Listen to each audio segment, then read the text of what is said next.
Alarms are ringing about another variant of COVID-19. Are politicians about to make things worse?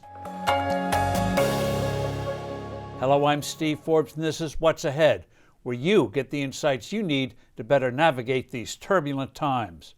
Worries about a new variant of COVID-19 are roiling financial markets.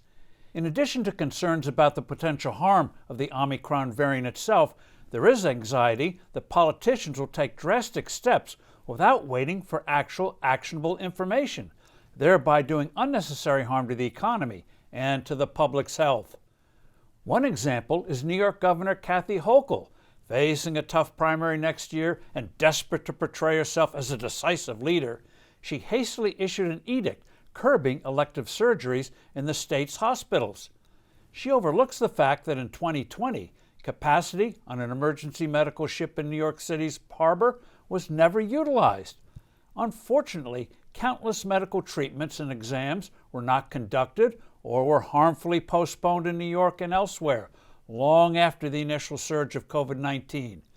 Here we go again.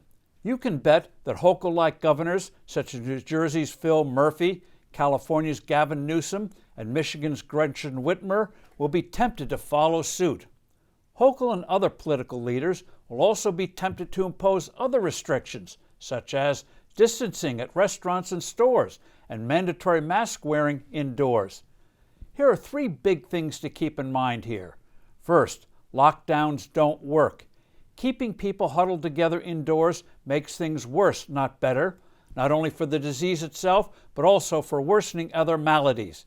Yet despite real-world experience, countries like Austria, Australia, and New Zealand have resorted to sweeping lockdowns. Germany may do the same.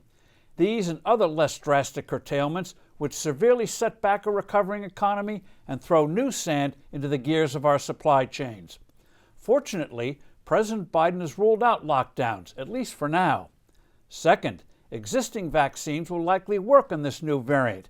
If not, they can be adjusted. Third, the president must throw out or drastically modify his ill-considered executive orders mandating vaccines for tens of millions of people in both the public and private sectors. The blunt nature of these decrees, such as taking no account of those who've had the virus, has fired up otherwise avoidable resistance. As a result, we face even worse shortages in areas such as meat plant inspectors, air traffic controllers, and airline pilots. Certain politicians love to show they're doing something dramatic when a problem arises. Let us hope this time most of them will resist the panicky example of Governor Kathy Hochul and will wait for the facts before acting.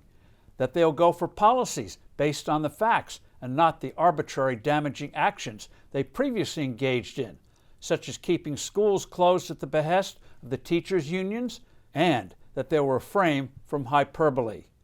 I'm Steve Forbes. Thanks for listening. Do send in your comments and suggestions.